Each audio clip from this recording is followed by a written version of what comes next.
వెంటి పడుచు మధుమాసం వెలిగే అందం చెలికే స్వంతం వసంతం వరమై దొరికే అసలు సిసలు అపురూపం కలిసే వరకు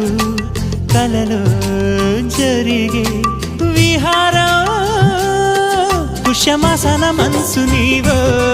భోగి మంటల్లో వేడి నీవో పూల గంధాల గాలి నీవో పాల నరగల్లో తీపి నీవో బుగ్గే బంగారమా సిగ్గే సింగారమా అగ్గే రాజేసలేమా